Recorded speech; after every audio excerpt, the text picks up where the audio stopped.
the NWF Champion Ace. Pitts has called the match. For some strange reason, he's giving the victory to Kid Kelsey.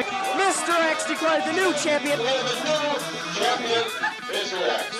He's won the title match. Get it back, bring the bell. Don't you pass me, your new champion.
Hello, NWF fans, and welcome back to another episode of NWF Fast Forward live on the NWF Wrestling channel and also our guest, Wrestling Revolution Keaton's channel. Now, of course, let's cut to the best part of the entire show. Let's get straight into the introductions. So, first, I am your main host. I am the man who just main evented Malone Rugby Club in an amazing championship scramble match. I'm the man who was robbed of that very same championship match, which we'll get on to later in the show. And I am also your future NWF World Champion and the longest reigning NIPW Junior Heavyweight Champion in history.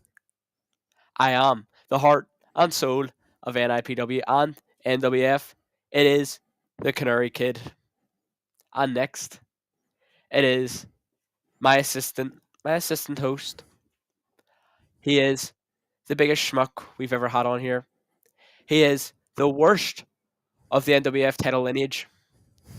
He is the Marty Jannetty of this podcast. And he is a 5-time schmucker weight NWF World Champion. Schmucker Crossen.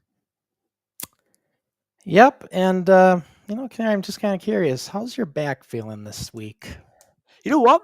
Great question. It's funny how much your back can get so much better in the space of a week. But my main question is, how are you doing? I just want to know because I have a lot more sympathy for Crush EC guys because I always made fun of how he's an old man and stuff.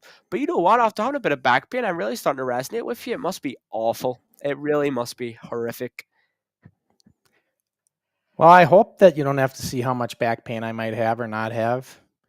Because, the contingency plan is still out there. But I'm not going to talk about that right now. I want to talk about what happened on May 4th. Yeah. You want to explain to everybody what went down? Because a lot of people don't even see it, don't know what went on. Well, for those living under a rock who didn't see one of the biggest shows of the year, let me set the scene. So picture this. Main event, Malone Rugby Club. Hundreds in attendance. And yours truly, the Canary Kid, is in a scramble match, a 5-man scramble match for his junior heavyweight title, which he never truly lost. He was robbed of in a scramble match. So I was in the mindset of I'm ready to get my revenge and win it back, and no better way to do it than a year from when I won it before. It was written in the stars. It was destiny. It was fate. I go into this match. I'm catching bodies. I'm dropping boys. I am causing havoc. And what happens? There is a former junior heavyweight champion, DD Crooks, seated right in the middle of the ring, ready for the most devastating knees, that death from above Meteora that I have recently took on board to my arsenal. And I get up, and as I step outside the ring to get ready to go up top rope, a jealous, injured fan who bought a ticket that night, Ben Nelson, stands up and starts getting in my face when I am trying to do business. So I did what any other man did, and I got him out of my way by any means necessary, and that meant kicking his stupid little crutch out of his hand. Then he finds it professional enough for me to go on the top rope, and then he comes out of nowhere with that very same crutch, perfectly fine. He faked an injury, I'll get into that. Perfectly fine, and wallops that crutch over my back, costing me this chance to become the junior heavyweight title holder. Do you people understand why I'm frustrated? Ben Nelson cost me that match. A lot of people have been asking, but Canary, we watched you walk out of there. Why did you walk out? I'll tell you why I walked out. Because I've had enough. I have had enough. NIPW constantly gets all these opportunities to people like DD Crooks. They give opportunity to people like Sage Valentine, to Jordan Nelson, to Nando Libre. All these people get opportunities while I am stuck with Ben Nelson, who is nothing more than a virus and a cancer in NIPW. Ben Nelson cost me my chance at a championship. And if he wants to ruin my shot, I will ruin his career by leaving the biggest stain you will ever see. I will tarnish whatever legacy he is trying to build for himself. I am sick of it. And next Saturday, I'm in the second match of that best of 3 series. And at first, I'll tell you what, when I heard about this so-called contingency plan, I was a little bit frustrated. I thought I would have just won the title after that second match. But you know what? I don't even care if I have to face Crusher. I am in there to take Ben out of commission. I am in there to end Ben Nelson, because you want to get involved in matches that you aren't a part of because you're that jealous and insecure of yourself. You want to ruin everything for me, then I will ruin everything for you. Even the things you couldn't even think of, the things you don't even notice that you have, I will take it away in a heartbeat, Ben Nelson, because it is because of me that you are where you are now, and it'll be because of me that you fall right down to the bottom of the ladder where you belong. So that's what happened. All right, you finished? I'm going to tell you what happened here, guys, that he didn't tell you. Yes, Ben interfered and hit him with the crutch, but what he's not telling you is when he got up after being beat like that, he grabbed that crutch and he nailed Nando Libre right in the back and started choking him with it during the match, which means you used a foreign object. Now, if I was referee, you'd be disqualified. This is coming from the same Canary Kid that doesn't break any rules. This is what I was telling you about, Ricky. When you start letting anger take over, you lose focus. Now, let me tell you this. You're blaming Ben Nelson. You come out here, it's Ben Nelson. He cost me my championship. He cost me everything. You ruined it for me. You ruined it. I don't blame Ben Nelson one bit. Not even a little bit. Because what happened here, guys, is you, Canary Kid, started kicking his knee in the tag team match once you found out the day after you were in the match for the championship. So you started going after his knee then, but it backfired because you didn't win the match. But then when you had your singles match, you just started kicking his knee, kicking his knee, kicking his knee, kicking his knee, I think 3 or 4 times, and then figure 4, quick, cheap victory, because you want to just get right to that championship. And I think you're afraid of Ben Nelson in a way because you're trying to keep that knee hurt over all these matches. So Ben Nelson, you pushed him over the edge. He snapped. This is what I'm talking about, Ricky. Actions have consequences. When you do this, if you just would have listened to me and if you would have went in there and did it right, this wouldn't have even happened. So what, Ben Nelson comes out there and he takes that crutch and whacks you on the back and gives you a welt. and you went on back to the dressing room, you get your rear end back in that match and you fight like there's no tomorrow and you go through everybody in there, you kick their tails, and you get your title back. That's the Canary Kid I seen two years ago. What happened to him? Because this Canary Kid is a quitter. You don't quit on the match. Ricky, remember when we watched me against Mr. X at Brooklyn Park and I broke my finger? Now, you think that didn't hurt? Broke it in 3 places. I stayed in there. I fought through it, pain and all, and I got my belt back. This is what champions do. And you know something? You're so filled with hate and anger right now that it's just clouding your vision. And it's clouding your focus, and you're all over the place. Now, Ben, I don't blame you for being angry. He did instigate this. So yeah, you should be mad and you should be angry. But what? You interfered in the match and you hit him with the crutch and caused outside interference? Where is your head? Yeah, it upsets him and it probably hurt. They hurt emotionally because he didn't get his belt. But Ben, what did it do for you? What do you get out of this other than a little satisfaction? No, what you should have done, and what you still could do, but you kind of already ruined it, you take that anger, you funnel it into positive energy, and you beat him in the middle of the ring.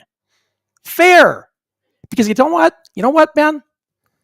You beat Canary Kid in the ring, that is going to sting a lot more than what you just did. Because look, we don't like losing, but we don't like losing to our proteges. So, Ben, you need to get your priorities straight too. You're letting anger and everything run your situation. Anger and rage and I'm going to say hatred now. You guys were best friends. I don't know what's going on here. We have a championship match right around the corner. And I don't know if it's going to be a championship match or a slugfest with sloppy wrestling. And that's what you get, by the way, when it turns into a brawl.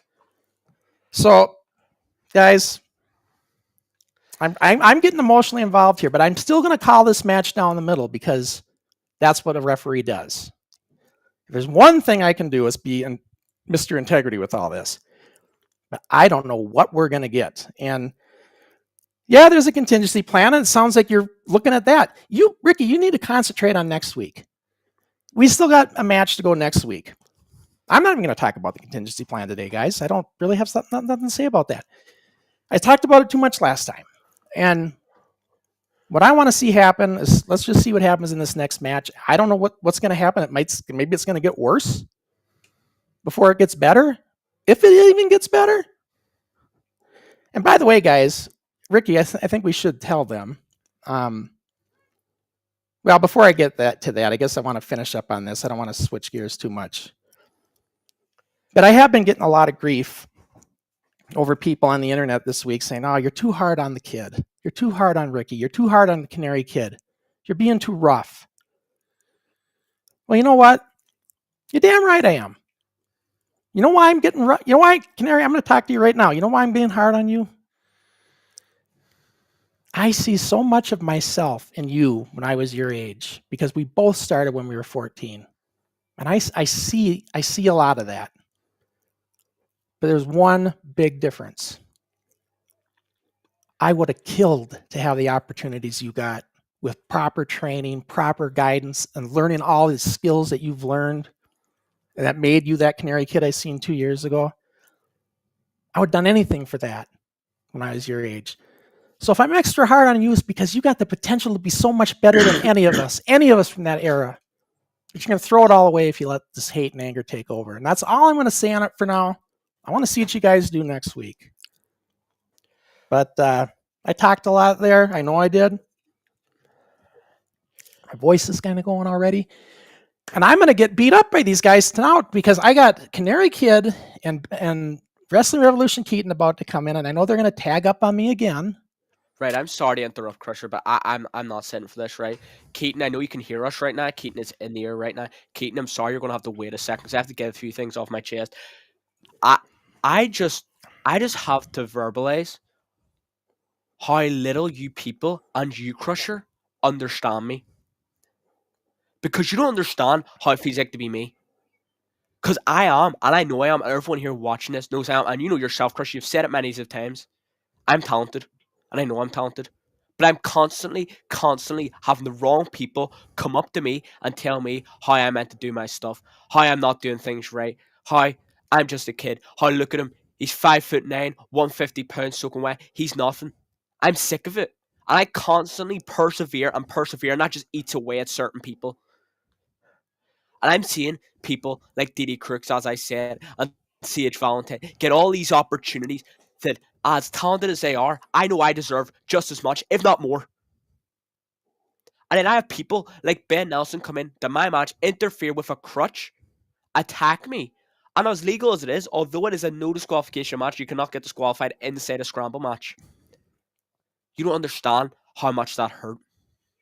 How much that burns inside me that Ben Nelson did that. Because as much as you people want to say that I took things low, never once did I actually break a rule in a match. And neither did Ben. But what Ben did was he took a foreign object and attacked me with it. That is outside of this wrestling world. That is a personal attack. And I'm sick of it. I was never raised.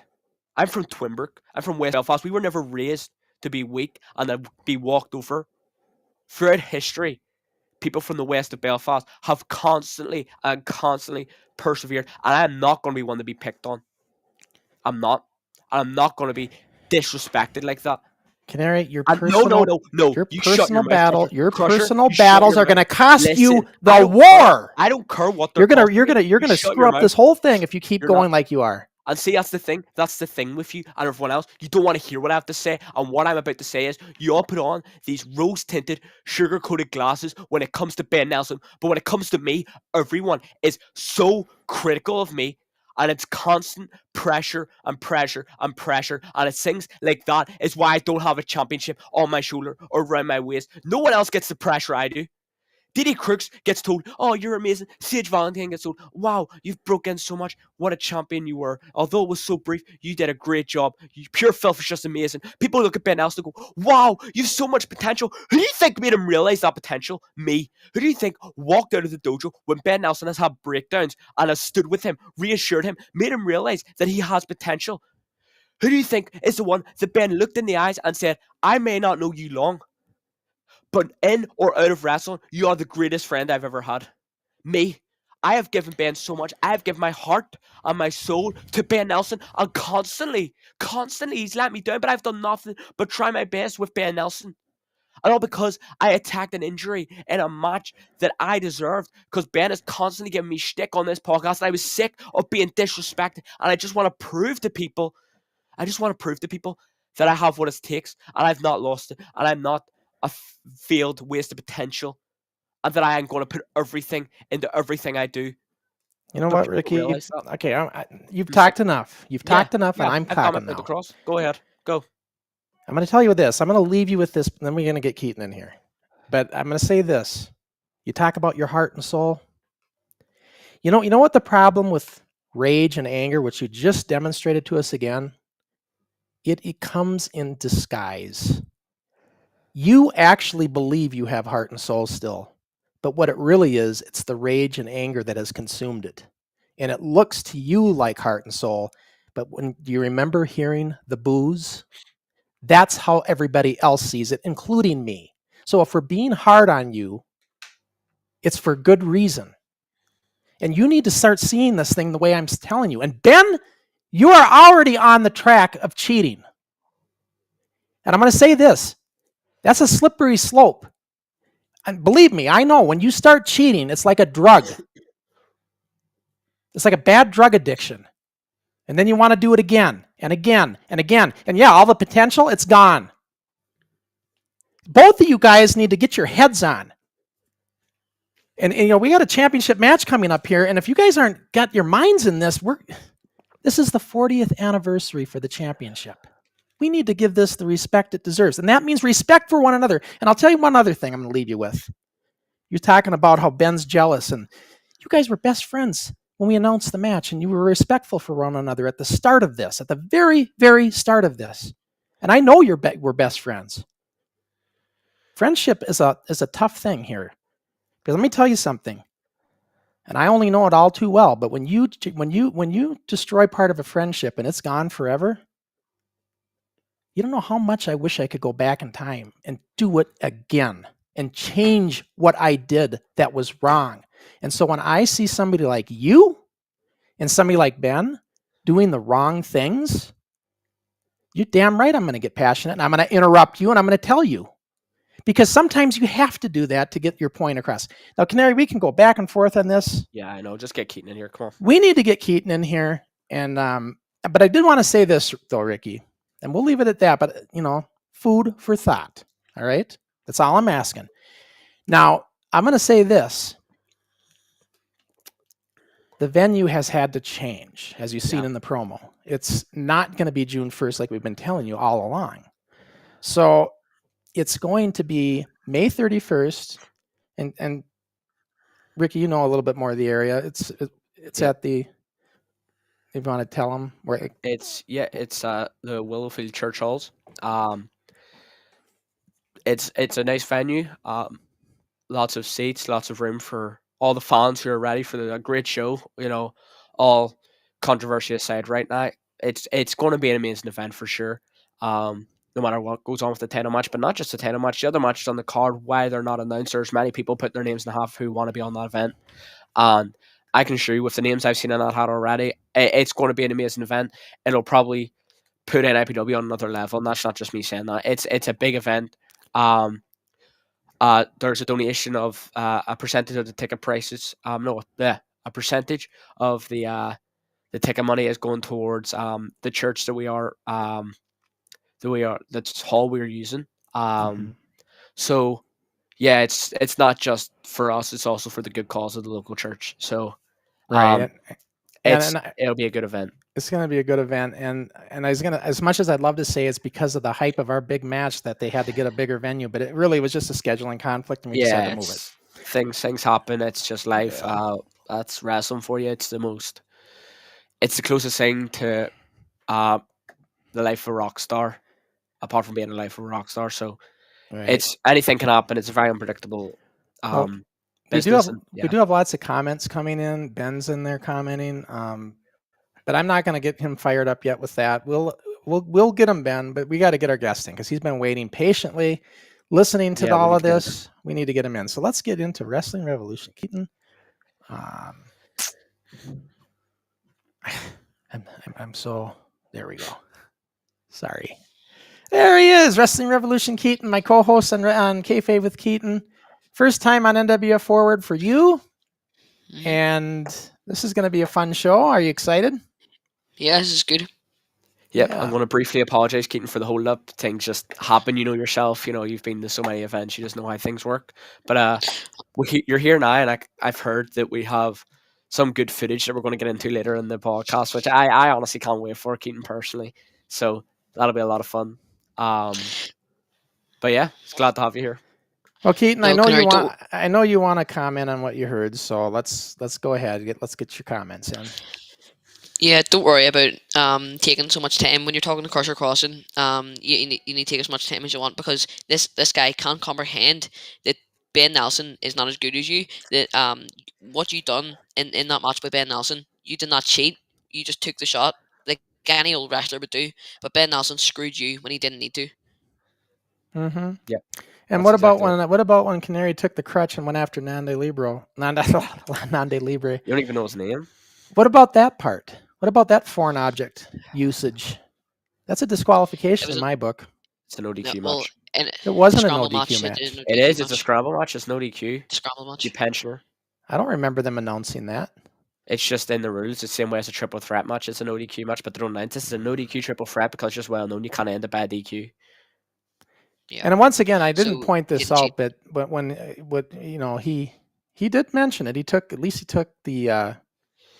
initiative to say it. But if you watch, when you see the footage, he kicked the crutch right out of Ben's hands, which then again pushed Ben over the breaking point once again.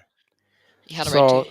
But my point is, it's instigating. When you instigate, look, actions Three simple words, and you got to never forget it. Actions have consequences. Always remember that. Well, you can sit there, Canary or Keaton, you can bring the pom-poms and you can cheer all you want. I know you're his #1 fanboy, and I know we're going to hear it. And that's fine. I've been in 2-on-1 handicap matches. I've been in 3-on-1. I even did a 4-on-1 handicap match. You find somebody who did that. So I can take it. Somebody who I can wanted to take be it the from winner you of the two. match because he ran the company. Crusher, you can't say that Keaton's coming in here with pom-poms when from the start that this title match has been announced, you have been up Ben's ass like a colonoscopy. It has been Exactly. nothing but constant, as the youngins say, glazing Ben. And you're constantly going to promote Ben as this star. And although right now you're putting on this critical front, which any common person, like any normal person would do, it's common sense to know that what Ben did wasn't right. So don't think you're some sort of, I don't know, Gandhi just for announcing that Ben did something wrong by attacking me for crutch. It's common sense. But you can't say that Keaton's wrong for constantly saying how great I am when you have done nothing but the same for Ben Nelson. Exactly. Canary, if you don't start seeing what the reality is, you're going to lose sight of the whole thing, and you're going to fall flat. You're already in a tailspin, and if you don't get out of it, what happens in a tailspin is you crash and you burn. And another thing with the friendship, you guys, I'm actually going to wait to say this. I'm not going to tell you guys this yet because you guys have a match to get through, and I want to make sure that you're through, that this other match takes place, and I'm not going to get into that yet. But I will come back to that, though, on maybe the next show or whatever. But all I know is I meant what I said, and you can go ahead and think I'm full of shit all you want. But I know the Canary Kid I seen when I first saw you, and you know the story, Ricky. I've told you when I first came across you. And I know that kid, and I know the matches, those memorable matches with John McCann, which are now NXG, NIPW classics. And I have not seen this guy in a while. And I do mean what I say when I said that. So, and I don't care if you believe me or not. But I know what I see and I know what I saw. I am a straight shooter. I'm a realist like you. And I tell it like it is. And that's why I'm on Ben just as much as I am on you. You think I'm up Ben's ass, like you said. I made it pretty clear how I feel about Ben right now, and I made it pretty clear how I felt about him last show as well when I said, what did you do tapping? All I want from both of you is to be competitive. I've always said that. So that's what it is. And, Ricky, the thing is, when you have somebody that trusts you, he had nobody. He looked up to you when he got in there. You said it yourself. He looked like a lost soul in that place when he first joined. And so he put his trust in you. And when you have somebody that trusts you like that, the last thing he's expecting you to do is play any kind of shady pool. Knowing that you know his weakness, he doesn't expect that. And it really hurts. And you need to understand that. And that's where his anger is coming from right now. So you have to understand that. Now, Keaton, I just want to cover this with Keaton. Keaton, who did you see first? Crusher or Canary? You came across me. You were Doesn't matter. It was the NWF that inspired you in the beginning. And you come out here and just say, oh, Crusher doesn't know what he's talking about. Crusher doesn't know what he's talking about. I can't believe what I'm hearing. I'm kind of disappointed a little bit, Keaton. But yet again, that does not matter because you've disrespected the Canary Kid, and that's just it. I could see one wrestler first, and then like another wrestler more. It doesn't really matter who I see first. I see true greatness in the Canary Kid. Keaton, there's a difference between disrespect and wanting the best. Sometimes you have to hear really hard things to eventually realize what's going on. Here's, what the problem here is, and I'm going to kind of be honest. Ricky, you're 17 years old. So is Ben. You know what the problem? You're just a teenager. You know what the problem with teenagers is? You think you know everything. And it's just a reality. And the problem with that is you're still just a baby and you don't know shit. And you forget that people like me have already been down the road you're traveling. I've seen it. You're trying to con a con man. It doesn't work that way. So you can put this big act on and this big tough guy mentality, but I see right through it. So you're not going to get that kind of any reaction like that from me. I'm going to keep coming at you and I'm going to keep challenging you. And you're not going to want to hear it all the time, but I'm going to keep challenging you because I know somewhere down there is the heart and soul of NIPW. And maybe we'll see it someday. Maybe we'll see it again someday. It's not dead. It's not dead, but it is hibernated. All I'm going to say is, right, as Keaton said, what does it matter who he saw first? What sort of, you say that I'm a teenager and basically a childish mentality. That is the most childish thing I've ever heard. I knew him first. You knew me first, so what does it matter? Right? You're proving it as we speak. Exactly. What does it matter? I heard about Hitler before I heard about Gandhi. And you know what? Funny enough, I like Gandhi a little bit more than Hitler. So your logic does not stand when it comes to that. And what I will say, after your little very belittling and condescending speech, you're right. The average teenager does think they know everything. Most teenagers are, a little bit smartasses. They think they have all the answers. They think they're at that age where they've seen the world, been there, done that, but they haven't, right? Most teenagers indeed. But funny enough, if you haven't realized what I do on a daily basis, you'll realize I'm not a normal teenager. I go 4 times a week and I train. After that 4-day-a-week training session, every 2 weeks or so, I am wrestling in front of hundreds of people, putting on classics, having great matches. I have traveled country to country to country to country. I have been all over the place at the age of 17. At the age of 17, I've been wrestling for almost 4 years. What other 17-year-old can you name who does what I do to my standard? Exactly. No one. Ben Nelson is almost there. Yes, if he was there longer, I'm not going to lie and pretend he isn't talented, because he is. Right? And if he was in this business longer, hell, he might have done the stuff I've done. But the thing is, he hasn't been in as long as me. He hasn't done the things I've did. That's just a reality. So you can't compare me to an average teenager. When I'm not average, I'm not even above average. I'm a whole nother level. I am ultra. I am great. I am fantastical. I am magnificent. And I am an absolute spectacle to watch. Absolutely. And you know that's the truth. So you can't compare me to an average teenager, Crush. Don't be an idiot. I never said you were an average teenager. I just said you were a teenager.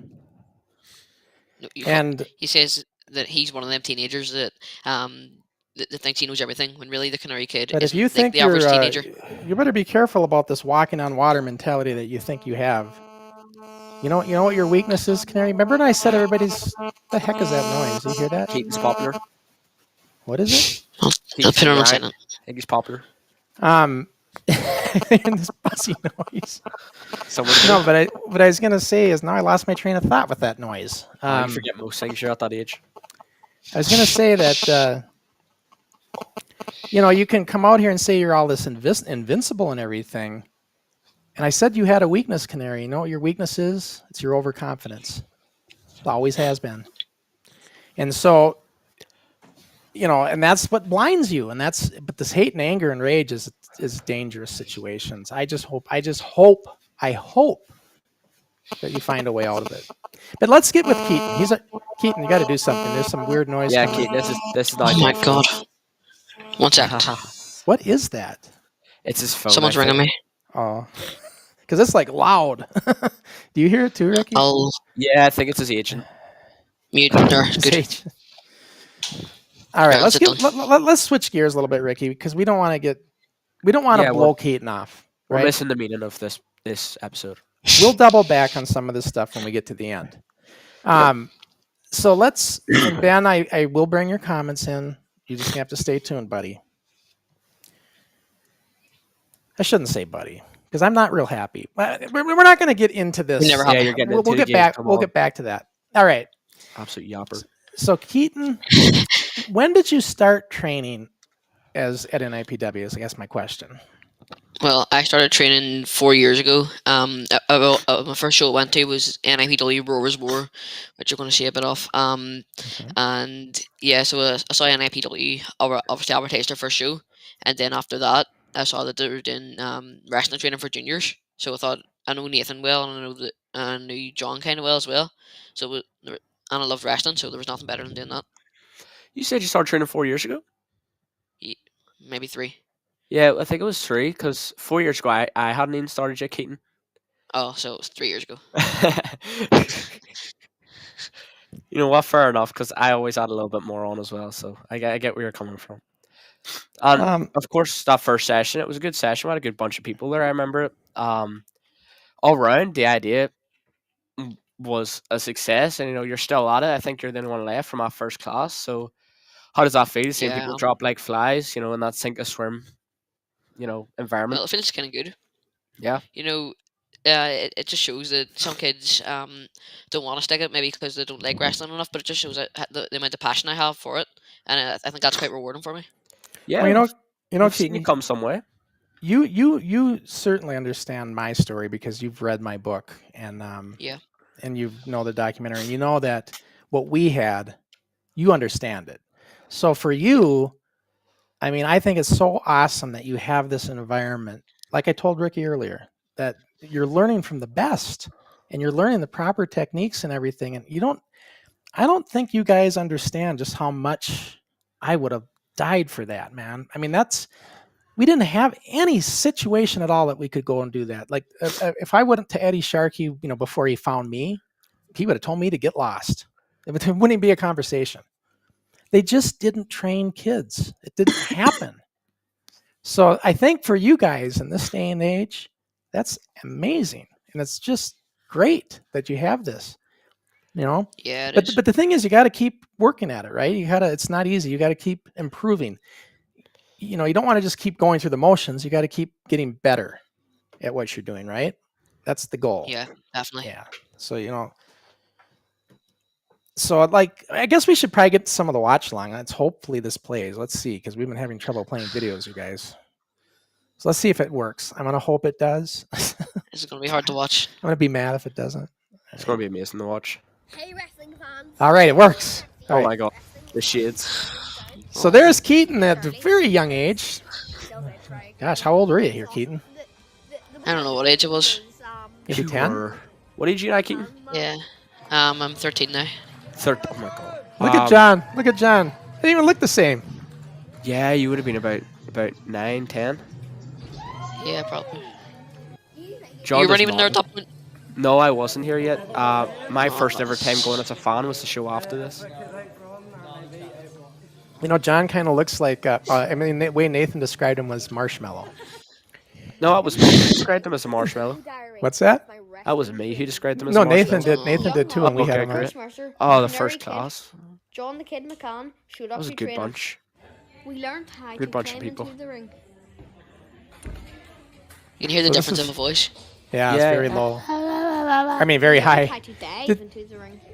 So, is this your first day training? Yes, this is my very first Learned week I ever how went to there. roll Okay. into the ring. Meadow in her crutch. Starting early It's crazy. stuff. We learned how to crawl I- into the ring. Meadow kept there for a while as well. I think me and Meadow were the longest lasting ones. Yeah, you just were.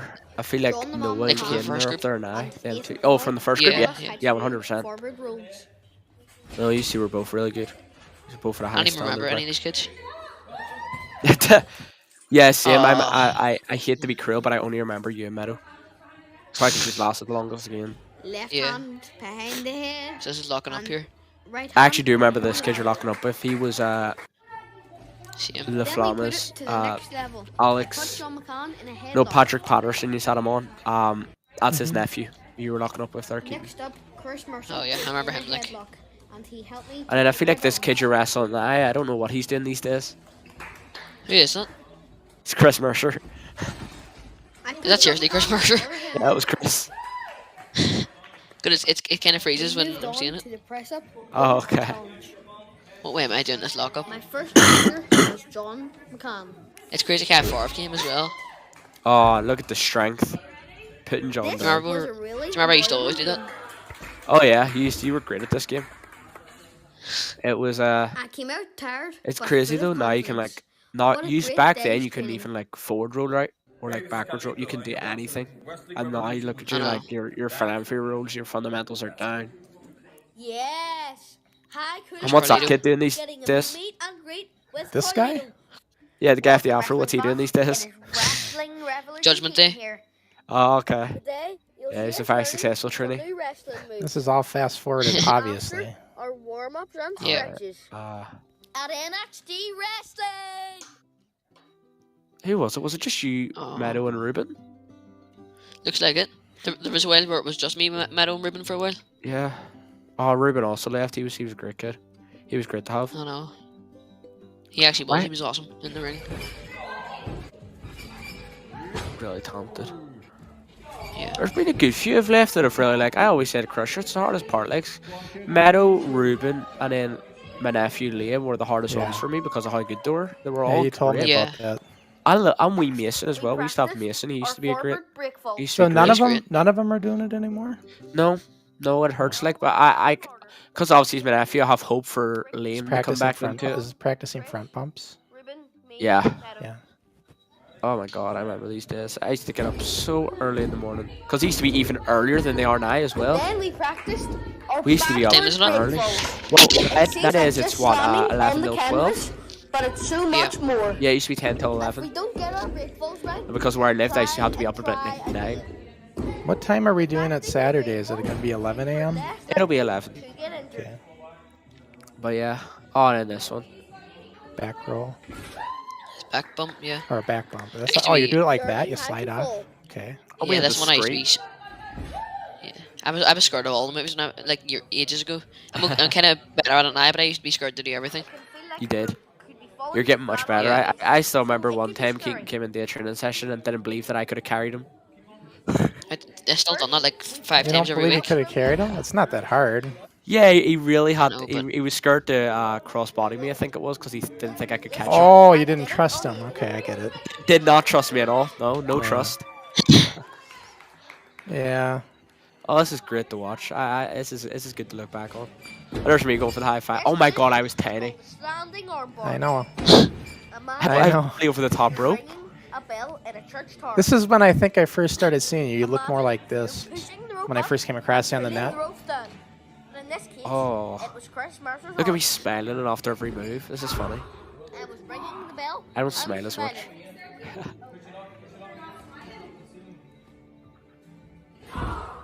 Amateur I art, didn't know come what I was on. doing. Listen, Right listen, there. listen to But on Canary the Cell scariest for him. face, There must be something in this. I felt more powerful with a scary face rather than a smiley face. Yep, listen to him Ricky's sell. arm nearly got pulled out of his socket. Is that Chris Mercer out there? Per Ricky's arm. The purple hoodie, yeah. Who's that other guy in the beard? That's Meadow's dad, John. Okay. He's a nice guy. Yeah, he was. When Ricky was in the corner, Jeez, I was better at Alfred selling hit then with than I an am arm now. drag to grab them Actually, it was good above chilling. What? the elbow doing this move. Then What No, happened? that was Right. always that was always the experienced hardest thing pain to. of that Are you man. guys telling? Did they any with you guys to sell like Ricky's selling for you when you get like making the noise? No, it's funny. vocally? Nathan never really takes us through. They takes us through selling. Ricky, Oh yeah, because that's important. A lot of guys, when they first started out, they get hit and they wouldn't make the noise, right? And they're just going through the motion. Like you gotta sound off, right? Well, I know certain people who train with us now, who I'm really close to, who if someone doesn't sell for them, they've told me before, like I would just hit them at that point. There's no other means to do it. Well, I'm not. I mean the vocal side of it is what I'm talking about. You The know what I mean? vocal set, right? I wasn't. I don't know. I can't remember if I was always comfortable with the vocal set. I want to say I wasn't, but I could be lying. Yeah, because most I people love- when they're I love new and they're talking. starting out, they're just kind of timid. They're timid. They don't know what to. They don't want to make noise. You know what I mean? couldn't handle thunder. I remember that was Floppy happening with us got even. toppy. This is funny to watch. What stuff What am are I you saying doing? to you? Armbar? Armbar, is it? Yeah, this is like the standing over one. Standing over. I didn't know armbar? any of this. Oh, Like we're stood in you're front of just us. gonna stand there? Is it a dinosaur you're doing? See, this is Let that. me see. Dinosaur, I think this is. If you grab the leg, It's it's a what? dinosaur. I think it's a dinosaur. I think Nathan used to call it. I don't know if that's the name. Yeah, it is. What Oh, I is haven't done this in a hot minute. Yeah, Dinosaur. you guys do a lot more like holds. This is than this we is a ever did. Mexican. Well, yeah, because here's the thing. Back in your day, most people couldn't wrestle in America. We weren't expecting this, but we had Oh. passed Well, I mean, the we, cold we, truth. we just did the One basic of arm bars wrestling and stuff. We didn't do. There wasn't a lot of fancy stuff like that. Oh, you could do the big moves, but a lot of Americans back then couldn't wrestle. No, like the British chain wrestling and Yeah. stuff. Yeah. British chain And- wrestling's the best. Oh, it's amazing to watch. I mean, Billy oh, Robinson, we've seen a bit of it, but he was always like the standout. Nobody else is like him. Ric Flair was quite good at it. No, yeah, Flair was good. Flair had I some think- amateur experience too. That's the thing. I feel like amateur wrestling inspired you guys to start looking at British chain more. Recognition Yeah. of reaching level 1 Oh my Yeah, god, I'd be a big fan of wrestling skills. Ricky, are you getting sick? Thanks I to am sick right now. Yeah, Nathan, Ah, yeah, it should be Ricky, good for. It's better now than next week. Chris, and Rachel. Where's Yeah, John? the British- helping me Did we on make my John take the wrestling photo? journey. No, I don't see him. He must have Yeah, made maybe a that's photo. what it was. Oh, finally something good here. Oh god, it's not something good. What? Mr. Yellow. There's This some is the weirdo yellow in the look. corner wearing Santa Claus.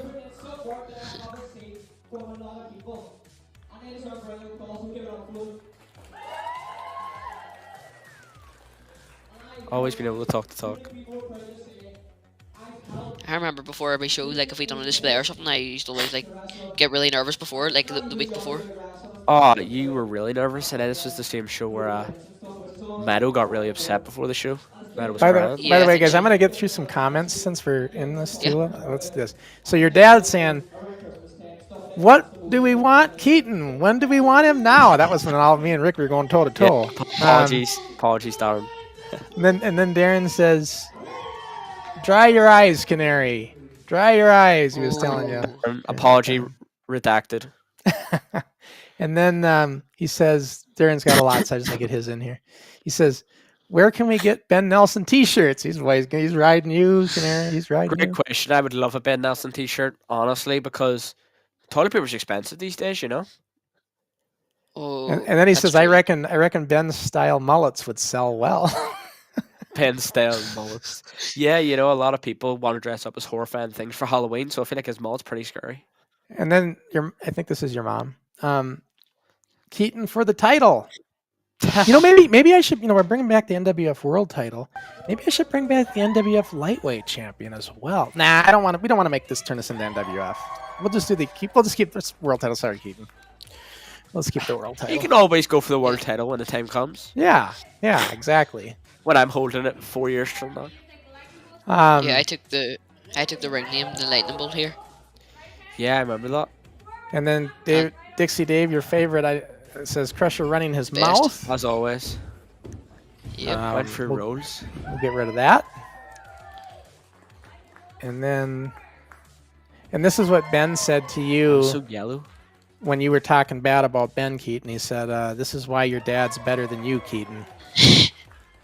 I just then he- speak facts, Ben. And then he also said, "Keaton, isn't it past your bedtime?" I don't think Ben took too kindly to that disrespect you showed him. Yeah, Ben. I don't think it can't was take roasting disrespect, as well. just facts. Honestly, Ben can't handle unbiased journalism, and that's why he gets really angry when someone criticizes him in an unbiased manner. And then Darren says, "This one's for me. I get a comment. Crusher, are you looking forward to coming over?" You bet I am. I've never been to Europe, so it's kind of exciting for me. You know, when you've never been somewhere, it's kind of like I've never been on the continent. Well, I guess in the kayfabe world I've been there, but in the real world I've never been to Europe. So I'm looking forward to it. It's going to be fun. I'm really looking forward to it, actually. So, This matter is of so fact, funny. I'll be spending time at this kid's training. This is so funny seeing Rachel try and name the moves. She had no idea what you called this stuff. So she was just making it up as she goes. It was so funny. Who's the But, like, Santa Claus guy? I don't know, just some Darren weirdo. McFadden. Huh? Isn't that Darren McFadden? Nope, definitely not. Darren McFadden's a normal guy. This guy's not normal. Think about it. Who's so weird enough to dress up as Oh, Santa okay, Claus? okay. Yeah, he Not shall gonna not be say named. much about him Yeah, in the podcast. yeah, let's not name him. Yeah, let's change the subject. Let's just leave that out. You'll have to tell me Oh. after. Is this is Keaton? Yeah, Keaton Wrestling This is Canary. Keaton. Yeah. Yeah, In this front of was. a I kind sold of out regret this crowd. ring name. But like the ring name wasn't too good. But see this performance. This is one of the only things like at this time I was happy with. When I watched back all the old stuff, I was kind of happy with this. I got most of it right. Yeah, it was good. It was like this exchange is a nice exchange of the Japanese stranglehold. And like if I ever do any more shows, these are the kind of moves I'd want to do. I love watching like all the submission and like chain wrestling of British wrestling. Yeah, it's so much. It's an easy night, especially as a wrestler when you know you're doing that stuff. I think it's way more entertaining as well. Yeah, if you make it look good. Yeah, I agree. It tells a great story.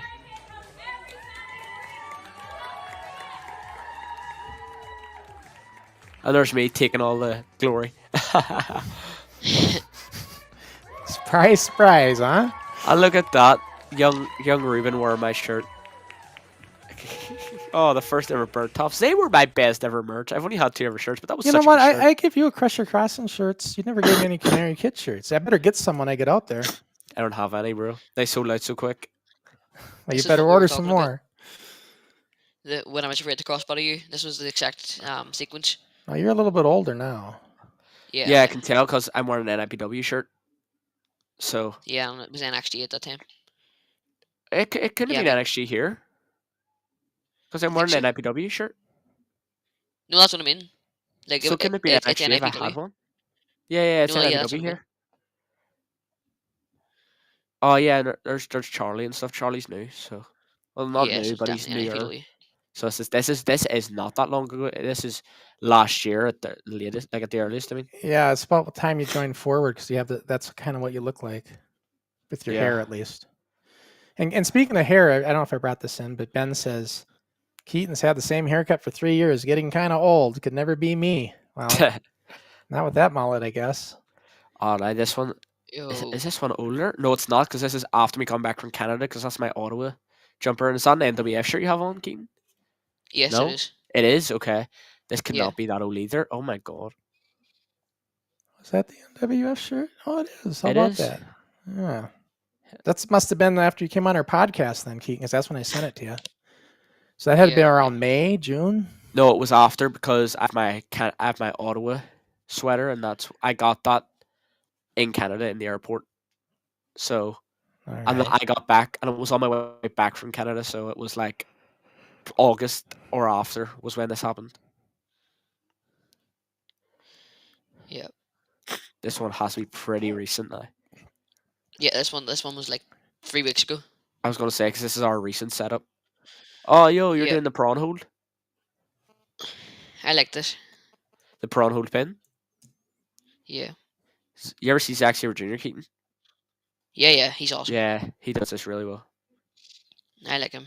He's had good matches with Quackenbush and all as well. Yeah, he has really good. He's actually talking to Quackenbush not that long ago. Here, I wanted to mention this. Did you remember that promo I made for you? I do. How could I ever forget Keaton? And then you came the next training session and body slammed me. Because I made a promo like saying I'm the Kid of Rock and you're The Kid of Rock gimmick. gonna Yeah, face the rock music or something. it was. That was a bit of a better character. I'm listening, guys. I'm just trying to. I gotta get this done quick. Sorry. distracted. Yeah, distracted. Damn, I wasn't there for this one. And what do you know? You can see Kaden and Noah grappling and back. All order is I know. lost when I'm not there. Nathan gets angry at them. Does he? Yeah, he doesn't like shout or anything. He just like Nathan Gets a bit doesn't want to frustrated. shout. I've never seen Nathan shout in the entire 4 years I've been there. neither. Doesn't get mad. Well, I see Nathan get mad, but I don't see him shout. Like- Nathan doesn't shout. He's not like a what do they call that? Passive aggressive or whatever. Oh, he's super passive aggressive. Or passive aggressive is what he is. I mean, yeah.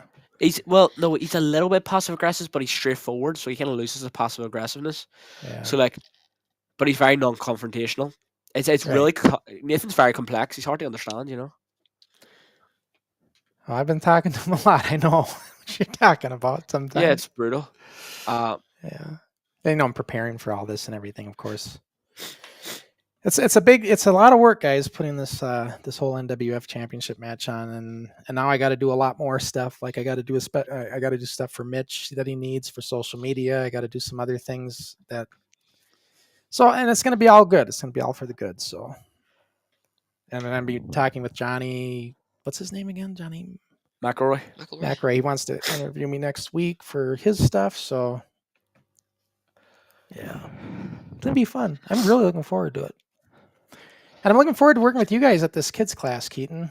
As you know, I'm going to be fun. working with the dropkick with you guys. So will this then be on the same day as the show? It will be. Give Canary a bit of a time to Will it be on? finally give your payback. What's that? It's all the conversation of whether the kids training will be on, because well, we'll have to take the ring and move. Well, here's the deal. I mean, if Nathan wants to move it, he might maybe move it to Monday night then. We usually do Monday nights. Yeah, because I was thinking the same thing. Maybe we got to do this on a Monday because I'll be there still. Yeah. And then I can say my proper goodbyes and everything too because I fly out Tuesday. That might be a better way to do it. So, yeah. But in any event, yeah, it'll be. What did you say, Keaton? What? Well, when you're over for the training session, Canary Kid can finally get his payback from, I suppose you'd call you a keyboard warrior. Oh, I know he wants to do his. He definitely wants to do his drop kick, and I don't have a problem with that. Yeah, I'll drop kick you, no problem, Crusher. John already said he'd let me demonstrate on him. Well, I have a better drop kick than John anyway. I have a better drop kick. No, I'm not asking John to. I'm going to drop kick. Oh, okay. Well, that's not a good demonstration. Leave it to me. Yeah, so I got it. Well, I can't. You got to. I can still do it. I just wish I was a little bit younger because it looked better, but. I can still do it. Just sucks landing on a regular floor right now versus a ring. But. All right. Oh, we're here. All right. So now, guys, we're not done watching stuff yet. I got some more stuff to show. And well, Ricky, are you ready? I'm very ready. What is it? No clue what's happening here. We're going to see something that is very, very, very old. Oh, no. Wrestling. Oh, no. You probably don't have a clue who I am. I'll introduce myself. My name's Ricky. And I'm very first promo, I believe. For an answer. So, John, you've awoken something in me like I've never felt before. A fire. A fire with blood. So next time I see you, it'll be in the ring for a match. And then when I beat you, you'll see who the real kid is, because there's a new kid on block. Get used to it. I got to stop it there. Name's Ricky. I love that part. That's just classic. But what a young Canary Kid here. And I don't even think it was Canary Kid yet. It was just Ricky Henry. But that I think was, Nathan told me right, that was his first test promo or something he sent in. So here is another one. Let's watch this one. These aren't, Ricky, you can be, it's all right, dude. It's only going to be 4 minutes or so of this. It ain't going to be a lot. So, all right. Here's the next Calvin one. Kelshaw. I get right to the point and you're going to get ready for this. I want you to listen very closely, Jungle Boy, okay? No more boom, boom, boom and all that stuff. Stop acting like a Venga boy. Okay? Because when my associate John McCann gets a hold of you, you won't know your left or right. You don't know what your ups and downs are, because you will go straight up and straight down. You'll have to start learning, okay? Because when John gets a hold of you, you're finished. Run. So there's another early one. And this next one coming up is my personal favorite. I think you like it, Keaton. Oh, oui, magnifique. Oh, I didn't see you there. My name's Benjamin Shane. You've all probably heard me before. And I'm looking to bring some class to NXT Wrestling. And for those who've lived under a rock and haven't heard of me, I am the most professional, classy performer in the world. So, next time you come to one of my shows, make sure to bring a camera. That's what we could say. And how about this one? The only reason I'm playing this one is because I don't have it handy, but well, it's up over there. But when me and Ben, I think, or John were talking action figures, this guy was giving us a hard time. Oh, you're playing with your toy figures. You're playing with your toy figures. This And is where then- it becomes better. This is where it starts getting less awful to watch. And look who's playing with toy figures. I just had to point that out. All right, let's watch. Yeah, me as a 14-year-old. What have I told you about playing with dolls? Actually, I'm not just playing. I'm trying to think of a game plan for a big match against Kelly on his Lynch. It's a big match, Yeah. and it's not best to play with dolls just for fun. Yeah, you're right. I'll see you soon. Oh, and by the way, they're not dolls, they're action figures! Save. Now, this, ladies and gentlemen, if I am right, if Nathan explained it right to me, this is his very, very first training match. Very first singles training match. Yeah, so let's take a look. It's not long. We only got about 2 minutes. It only goes about 2 minutes. This is bad. Ding ding. There's a massive like mess up at the end. Okay, I'm gonna bring the audio down, guys, so we can. Patrick Patterson. It is. This is hard to watch. You know what? I feel like someone's calling me right now, guys. Give me a sec. Canary doesn't like watching this. Look at the size of Canary here. His arms are like he's skin and bones. Like I wasn't much better at his age, but I had a little bit of muscle. Canary's kind of skin and bones. His arms. And we'll talk to him about this, but do you remember, Keaton, you remember his nickname in the beginning? Richard Rich. No, not that. You'll hear Nathan calling him in the background. It's Prancer. And there's a reason. And if you watch this match, you'll see why he calls him Prancer. This is crazy. Now, some of this isn't bad. That wasn't bad. Those aren't bad arm drags. Drop over toe hold. Well, he didn't do the toe hold, but he did a drop over. Nope. 1, 2.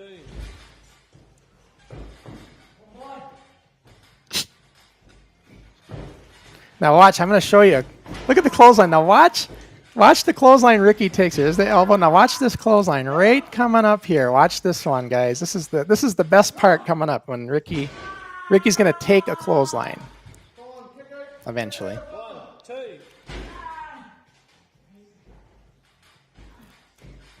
Oh, you don't love me, don't you? Shut up, Prancer. He says Prancer. Yeah. Yeah, Prancer. And look at that. He didn't even hit him. Now, I'm not going to give him too much trouble on that because, man, we had enough of those too. But, 1, 2. but that clothesline missed by a mile. No, we're not talking about the clothesline. We're not talking about the match. This is awful. This is actually. I was having fun watching like the older stuff, but like this has actually ruined this entire podcast for me. This was an awful episode. Worst episode we've had yet. So now I know that, Canary, I know you're mad, and I know I'm probably going to meet him in the tarmac when I get land because he's going to be ready to fight.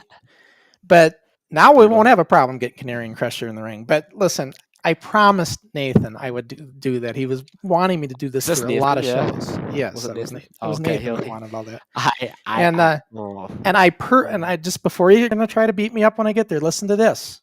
I could have done that with Drake. I could have done that with who else do we have? Smalls and stuff. And I saved it for Keaton, who probably seen a lot of that already anyway. So, and that was for you. Seen any of it? Everyone starts, so everyone starts somewhere.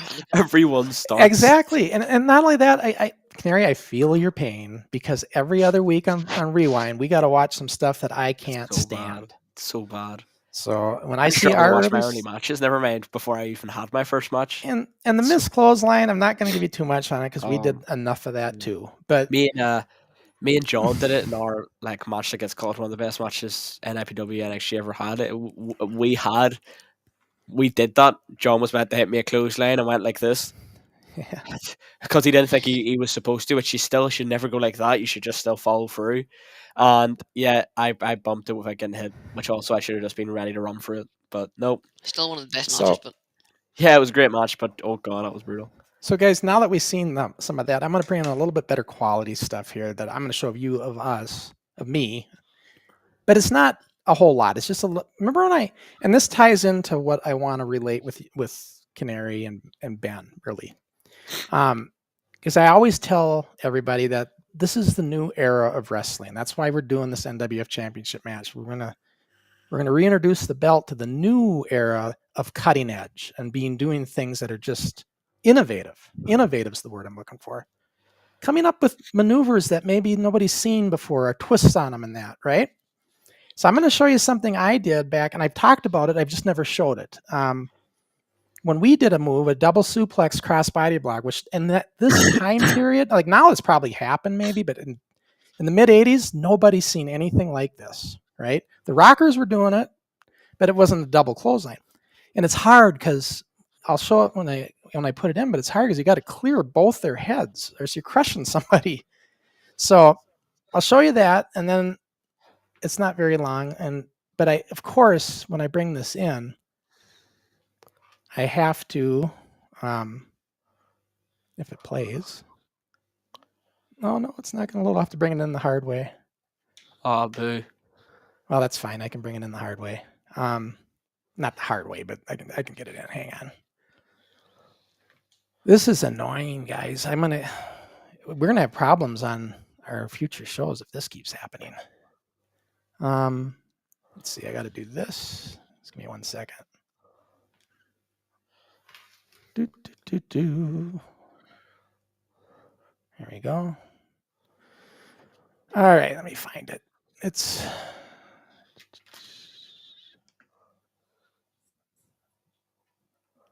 okay. I know where it is. It's right here. There we go. There we go. I'll just bring it in this way. It kind of sucks that it's not playing though, you know. But it'll play this way. All right. Fix this quick. You guys are so lucky you got HD. You don't have to do this. There we go. I have to crop it. All right. So this is actually the biggest crowd I ever wrestled in front of. About 700 people here. This is Irondale High School. This is NCWA. I only did a couple shows with this league, but this was a 6-man tag. But we wanted to give them something that they'd never seen before. So we did this suplex with the crossbody, and it was very like nobody. You can hear the crowd react the way they react because it was so like nobody's. You have to understand, like today this would be like probably the norm, but in this time, nobody's seen anything like that, right? So I want you to keep that in mind. But of course, I can't. You know, Crusher Cross, and he can't show that without showing a little bit of the match. So. I'll get the audio now. Dread very systematic about how he does things. Yeah, so I'm going to show you. I mean, we got to show Crusher Cross and some wrestling moves. So obviously, I got tagged in. So we got to show a little bit of this before we get to that suplex. This is Chris Logan. He was a good. It's Chris Logan I'm in the ring with. He was just green. Like he came. Okay, I'm going to explain that. That was okay, but I got to stop this. I got to stop that. That looked like crap because when you do here's the thing with a flying drop kick, Keaton, and we're not going to go over them, but when you do a flying drop kick, when you go into the air, I'm no longer in control of that drop kick. Now it's up to the guy I'm drop kicking to gauge me. And Logan was just so new that he just came into me too much. And so I'll just show you what happened. But it's kind of a little learning thing for you, Keaton. Keep this in mind. Oh, shit, I missed it. I'll go back. Okay. All right, so watch what he does. Once I'm in the air now, he was too close to me. He came into me too much, right? Yep.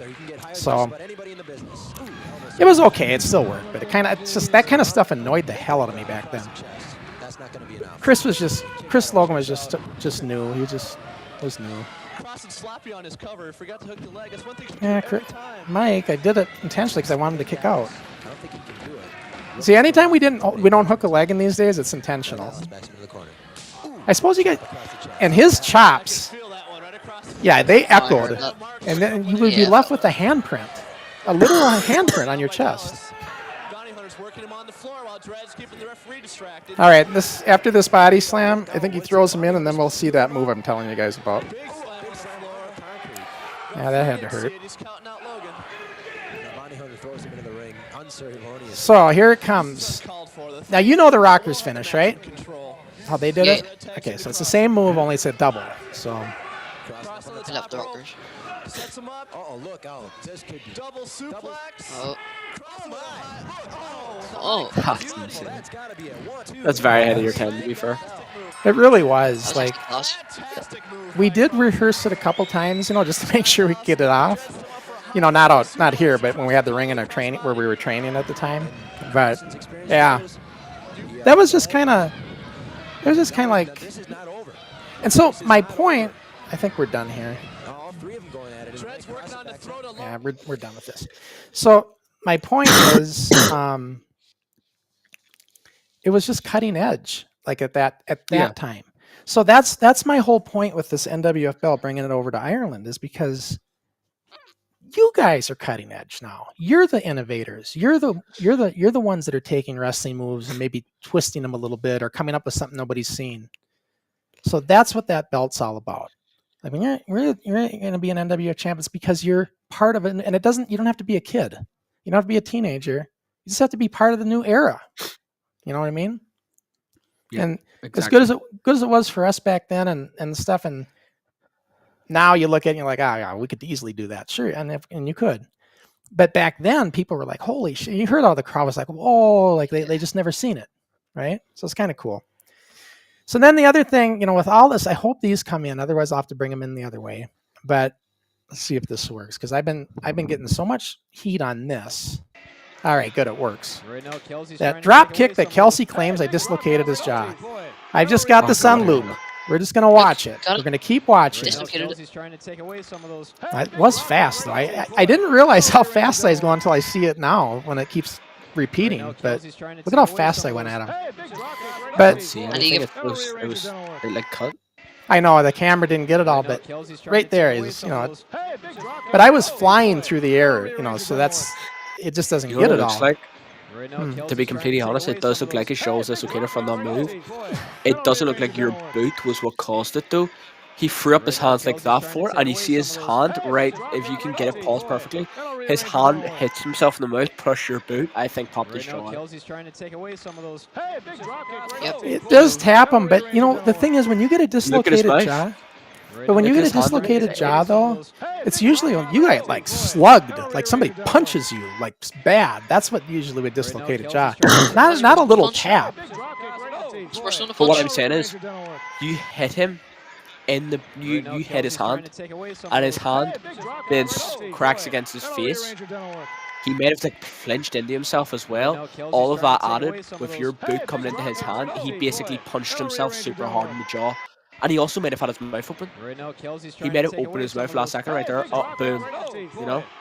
Like, it makes sense that he dislocated his jaw off that move.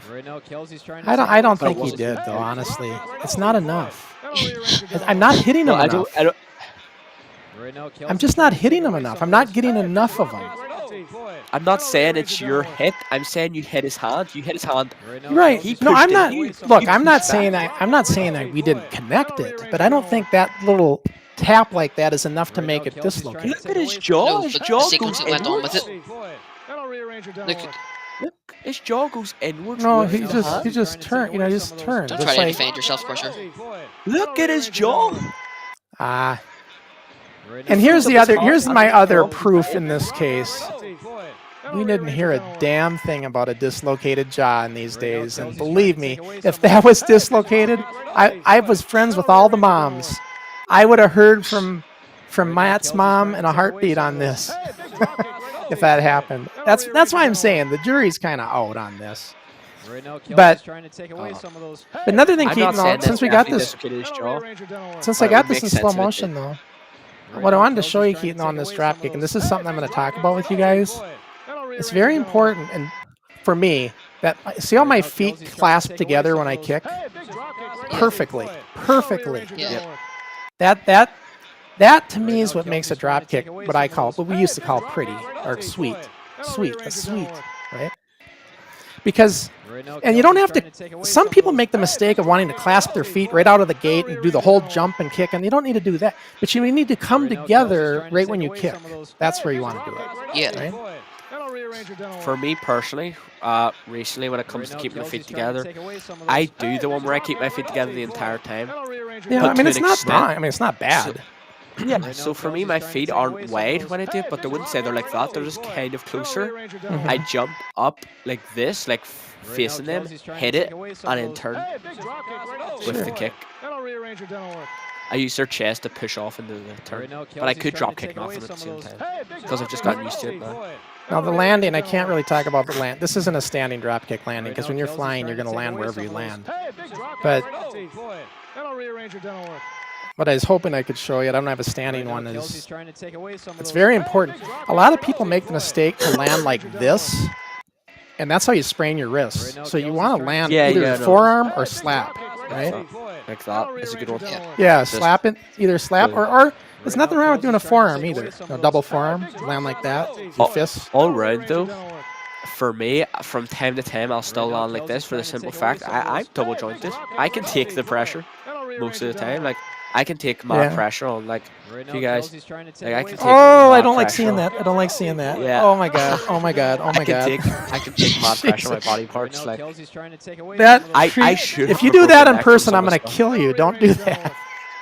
God, does that freak me out? Oh, Jesus. Jesus. Like, Jesus. It'll freak you out even more when the Canary Kid, when you're in a training session with the Canary Kid, and you can't really work behind the scenes. I really wish I could do my back drop. I wish I could sell my shoulder drop when he drop kicks me, because that's how I would take a drop kick. I don't know if I can do it anymore. But let's get out of this. I think that's all I had to show, wasn't it? Yeah, that drop I kick. think so. That's all I had to show. I'm gonna get back to our screen. 'Cause this is getting annoying. All right, there. So yeah, I don't know. You guys think I dislocated his jaw? I don't. I didn't did. say I you think it did. was just I finding said himself. I could see why it could happen. Because his hand was like that, and then you see his hand go into his mouth. He could have punched himself in the mouth. Yeah, maybe, possibly. Just a But no, minute what I was saying about the running drop kick though, like it's on a running drop kick. It is the other guy's. And actually that's Kelsey's fault if I did even. It's his job to gauge me. Not when I'm in the air flying. He now has to gauge it. So For me, when I take a drop kick, I don't throw up my hands either. yeah, That's just how we're taught. I know Crooks, Stevie Crooks. He always tells me that we actually talked about it on Wednesday because I drop kicked him on Wednesday. It was a sweet drop kick. Boys went nuts for it. But I drop kicked him and he goes, I'm starting to realize it's much easier to throw up my hands and push you away because he said it doesn't touch him, but everyone went crazy because they thought he got laced. So he's able to push it at the last second to make it look like, and it makes me go round easier. So I think that's okay, but you can't go like that because then your hands are further out than what you gauged. right. So you end up gauging for him to be here, and he throws up his hands, and then now you've pushed, thinking you've got him, and it's going to make him punch himself. Yeah. You shouldn't. You should always just walk in, chest up, because realistically, you're aiming for this area. If you hit Yeah, the drop this is kick. where you should be hitting it, or the shoulder. A lot of guys will do a drop kick on the shoulder so they can do a turn bump, right? I always and then just the do other the guy turn bump, turns. whether it hits me here. John always used to get me here, and it never bothered me because John doesn't lace you with a drop kick. John hits it nice. Like almost every clip of me and John's match, if you can see where he hits my drop kick, a lot of the time he hits me here. But it's Yeah. fine. Like again, as long as I'm not getting pelted right in the nose, I don't mind where it hits me, or if it's below the waist. I don't want that either. I hate being the guy who tries to teach someone how to drop kick, like when I'm the one being the dummy for it, because like it's just constant lacing really low, and I'm like, oh, so I always have to stand there like that, ready for it. I wasn't laughing at you, Yeah. Canary.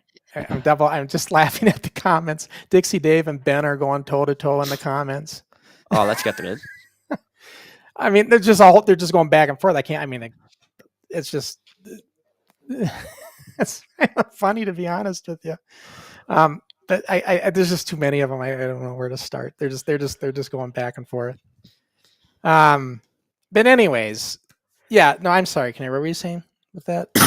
I don't want to. Oh, the people heard me. I was just saying that No, but I didn't hate- hear. So. hate being the dummy for the drop kicks because it hits me below the waist a lot of the time. For the little kids. Not even no for the grown like adult class. I'll Like get when you. I won't. I'll hit you in the chest. I won't hit no, you I in the know face. you will. I mean, when the adults are doing their first drop kick, Oh, yeah. they always don't know how to get the height, and I have to stand there like this, holding my nuts, so it doesn't get it. But then at the same time, it means I'm not protecting anywhere else. They're never good enough to hit here. They're never good enough to hit here the first couple of times.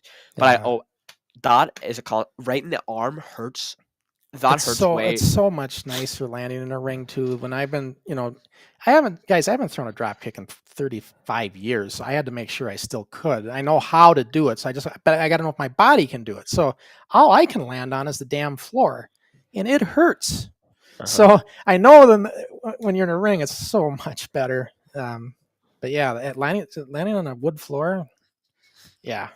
Oh yeah, Not a fun place to do a drop kick at my age. All right. definitely not. But yeah, that's gonna be fun. But that's what I'm gonna try to show because, and then I want to show that, like I was telling Keaton, I'm gonna show this for those who don't know. I'm gonna have to demonstrate it again. For those who don't know how to do a standing jump, because some people can't do that Owen Hart jump. Oh, here we go. So what you want to do, there's a way to do a drop kick where you just lead with your lead leg and then bring your other leg up and do the drop kick and drop down. So you don't have to get the jump. I told you that earlier. That's a good way to start if you're having trouble getting the jump. Because then once you get comfortable doing that, then you'll be able to ease into actually jumping. So that was the two ways Eddie taught us. He taught us the lead in like that, where you lead with your right. Well, me, right. And was I asking you, Keaton or Ricky? I don't know if Nathan, is Nathan one of these guys that wants everybody to go right? Oh, it wasn't me, yes. I hope not, because I think I go left.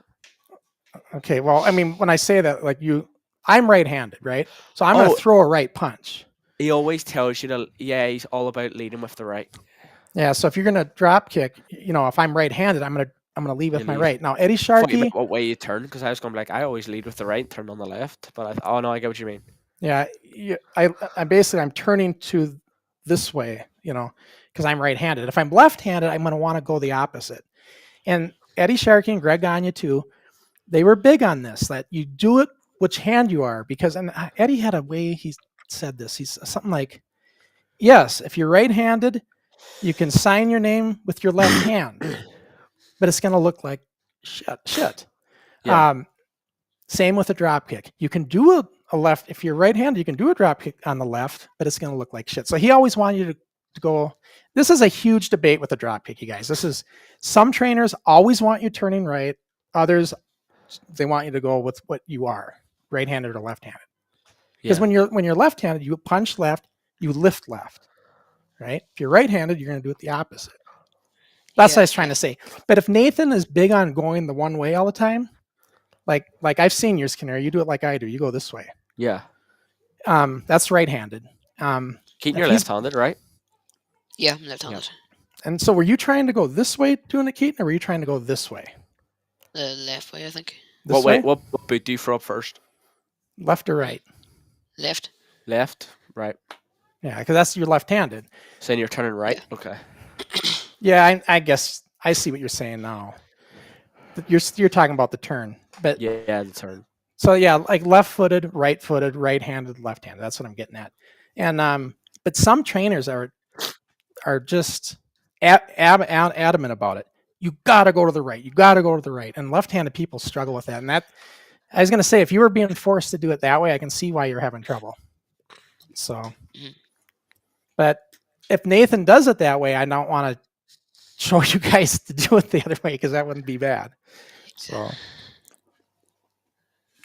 but Ricky, you've seen me obviously from when I started on week 1 and into now. Obviously, you've trained me through the whole time. What do you think I've improved on the most? Yeah, fundamentals for sure. Easy, so easy to say for me because Keaton, for me, I've seen like a lot of the kids who come in, I see them like I see what they're good at, right? So this is what I'll give to Keaton. I'll see a kid come in, and let's just say, I know this isn't a real person, so I'm just throwing in a fake name. Let's just say a guy called Lil Tommy starts. Lil Tommy's a small kid, he's fast, and naturally he's always going to be the kid who nearly breaks every bone trying to do a roll because he just throws himself into it. And then he'll get in, he'll do arm drags, and he'll be like super quick with it and super fast with everything. Meanwhile, Keaton on his first day couldn't roll. He really struggled with lockups, really struggled with almost everything. We even saw him, he struggled to get in the ring. But now, if I see what Keaton does almost 3 years on, he's locking up with ease. He's doing the rolls probably to the best standard in the class. He's able to do basic chain wrestling to such a good degree. He has the fundamentals in his back pocket so easily. And yes, Keaton's probably one of the biggest kids there. It's him and another kid called Eli. They're the two biggest there. So when it comes to hitting like an up and over or hitting like something like a drop kick, I don't expect him, and no one does, expects Keaton to be the best at the drop kick or the best at a float over or something like that. But when you get Keaton in there, which is really good for Keaton's future as someone who is of a bigger stature, if you get Keaton really good at the fundamentals and really good at the British chain wrestling, that's a gimmick you can see right there. The big, the big bruiser who can get in the ring and out Exactly. wrestle guys. That's what Keaton has. You know, It's like Actually sounds like a good it's character. Keaton, Yeah, it's like it's remember awesome. it's like I think I was telling your dad this. You know, you need to find. Not everybody is going to be a high flyer, and you know, a technical wrestler, whatever. You got to find what your style is. So your style might be something different. Maybe you might not be doing all these moves that you're not comfortable with. You got to find where your comfort zone is eventually, and that's the style you get. You know, that's one thing I don't like. I'm going to be honest with you guys. That's one thing I don't like about wrestling today is everybody's the same. Like for the most part, like everybody's trained the same. They can do the same. It's the same. Back in the day, you'd have a high flyer. You'd have a really good technical wrestler. You'd have a big brawler, and you'd get these really cool matchups, right? Yeah. And I wish that would come back again in a way, you know? We So you can, that's what I like about what we have, because I can name you like a handful of powerhouses, a handful of high flyers, a handful of technicians, a handful of, you know, brawlers. Like I can name you like for if we're talking about trainees from of Nathan Hoy, who we have on the current roster. When it comes to a brawler, we have people like Brandon Jenkins and Stevie Fee. When it comes to like a big powerhouse, we have Samson Law, we have Half Dan, we have people, we have this new guy Malice who just debuted. We have people like that. When it comes to the high flying side, I don't class myself as a high flyer. I don't do much high flying stuff. But for the high flying side of things, we have people like Ben Nelson coming in, who's a great high flyer. When it comes to, you know, the technical wrestling side of things, which I class myself a little bit more on that side, you have myself. DD Crooks, he matches literally every single one. He's a freak of nature. Brawling, you have Steve Valentine. Jordan Nelson's another all rounder. Jordan Nelson can do a lot of things. you know what but I when you know? You know look what I at our noticed at roster, Jordan? it's Though? I'm going to amazing. say this about Jordan. I got to just say this because you just reminded me. He has a good promo, but you know what the thing he needs to work on with this promo? Stuttering. Well, he goes one speed. He goes one speed and kind of quick, and doesn't like for instance, Canary. Ben, clip this if you're watching. This is what I'm going to do to you. All right, I'm going to get pausing, giving it a little break, giving people time to take in what you're saying. Yeah.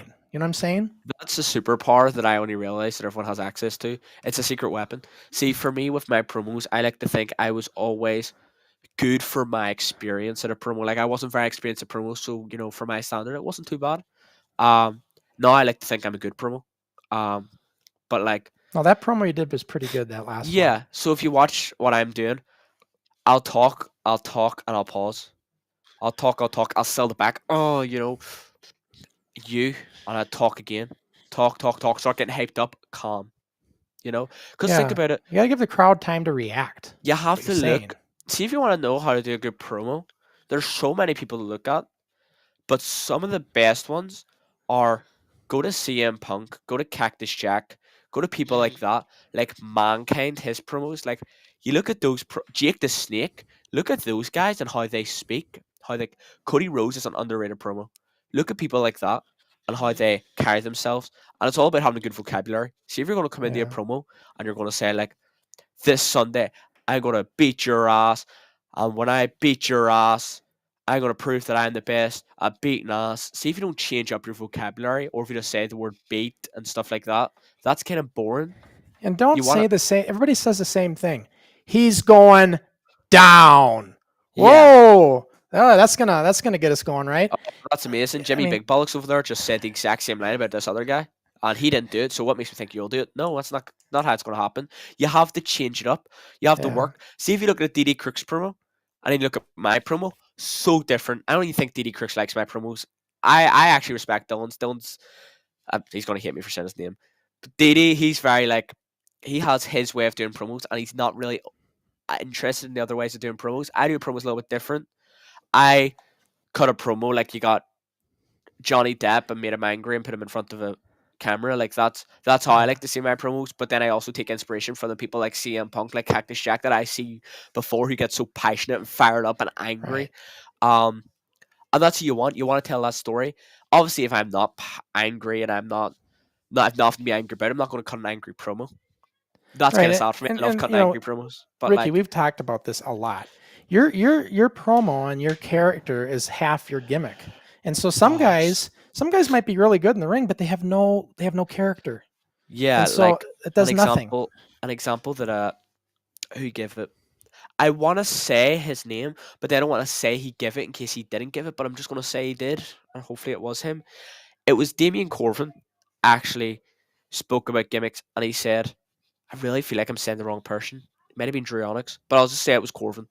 Um, but Corvin literally said about it, and he said, for an example, look at Roderick Strong, and he goes, and obviously you don't know him, Crusher Keaton, you know Roderick Strong. He goes, Yeah.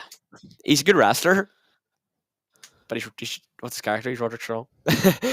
He's not got a character. He's a great wrestler, but he's Roderick Strong. You know, Yeah. that's it.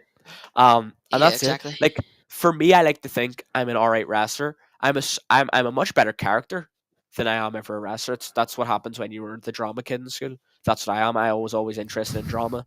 So I naturally took to the character side of things a little bit better. I still look back at my own stuff and go, "What are you doing? This character stuff's awful." But I'm not at a point where I'll probably say in 5 years' time if I look back and go, "This stuff's awful what I'm doing now." But right now, I'm happy with what I do because I took inspiration from outside things in wrestling. Because please, as much as I say, look at those guys for promos, I mean, look at the passion they have for their promos. Please, when it comes to making a character, don't get inspired by another wrestler because, funny enough, they've already done it. Well, no, but Exactly. that's where everybody gets their inspiration. But what you need to be able to do is change it up. Don't do the same Yeah, thing. like You got to take. You can be influenced, but then make it your own. Do something different. Make it creative. You for know. me, with my gimmick and well, in recent times anyway, in the last like couple of months, for my character and the direction I've been moving recently, I've took inspiration from glam rock. That's what I've looked at. Like if you look at people, who's a good example? Mick Jagger, Keaton, you like your rock, you know Mick Jagger. Yeah. That's someone I took a lot of inspiration from. The Mick likes of Jagger. him, like Prince, Freddie Mercury, people like that are who I like to take inspiration from because, funny enough, give me a wrestling Mick Jagger, there isn't one. Give me a wrestling. I'm not going to say Prince because there was one, but give me a wrestling. You know, Freddie Mercury.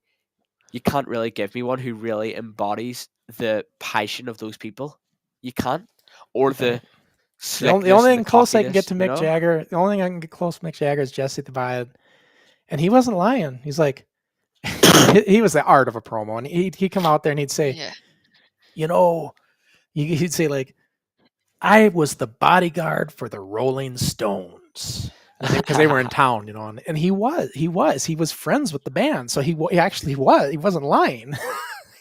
but he would put that in his promos, you know, and he was so good for a talker. Couldn't well, bump, couldn't do anything. He was not a wrestling bumper couldn't. at all. It's so Adrian funny hearing Adonis did all the damn work. I mean, he hearing was people a talk cat in about the ring. Body Ventura. Like it's so funny hearing people talk about him. Yeah. But No, he couldn't yeah, the work. point I'm making is if you're going to be inspired, look at pop culture. Don't look at wrestlers because they've already done it. Unless it's a really like, and to a degree, this is really scummy to do. But if you really cannot get inspired by anything else other than wrestling, look at a wrestler who isn't really successful yet, and think what you could do with their gimmick, but make it better. And please don't do it from someone in Ireland or in your area that you might encounter, because then they're like, "Hey, you know." But if you can find like a wrestler from like Uruguay who's doing a gimmick and you're like, they're not really good at this gimmick. This is so scummy to do, by the way. Please don't do it unless you have no other way. But if you see a wrestler from like Uruguay who's not really good at the gimmick but has a nice idea there, you can go, oh, I'll take that and then just add all this into it, what it needs. Then that's, I guess, there's some way to find inspiration, but I would just look at pop culture because you're not really stealing from another wrestler. Yeah, exactly. Yeah, you take it from a different art, you know. Yeah, exactly. And again, look at something that hasn't been done before, you know. Trying to think of people who train with us. I know John McCann's all, he's inspired by his other wrestlers. Trying to think who's Okay, Didi now Crooks. It's just Didi Crooks. He's just himself. I Stevie. did promise I'd bring a couple of Ben's comments in because he had some things he wanted to say to you, Canary. So I got to give him his fair share. Oh God, right? do I have the answer? No. Okay, thanks. Now this was when you were doing your rant, I imagine. So let's just see what he said. I haven't really read him word for word, so this is the first one. Are you ready? So this is what he said when you were talking. All right. Ben says he tried to take my opportunity at a title, so I took his. I gave him a wake-up call. All he's done is sleep on me, and he's going to pay the price. All right, can we keep moving through these? So that was what he said, and then he followed up with that with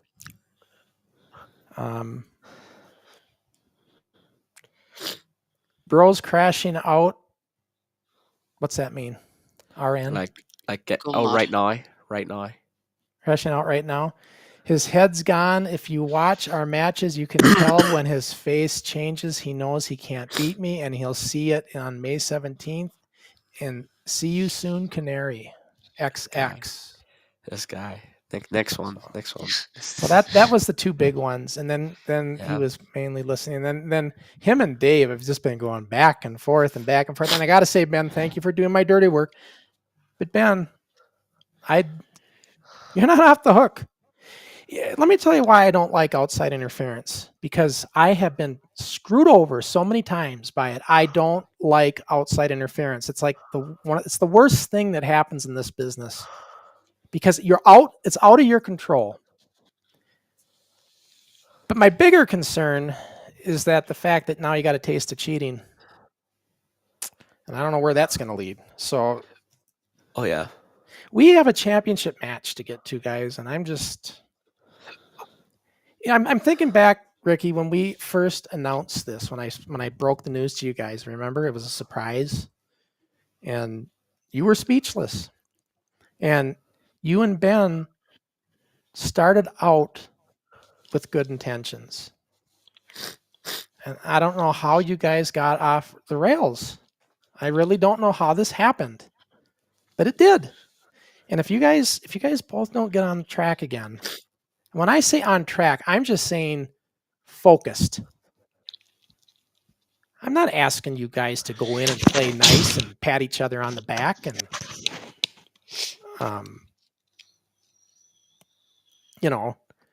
pat each other on the ass when you do a good move or whatever. No, you come into this and you fight, but you do it with respect. And that's all I'm going to ask of you guys. And you just need to figure it out, because this championship match right around the corner. And I'll tell you this though.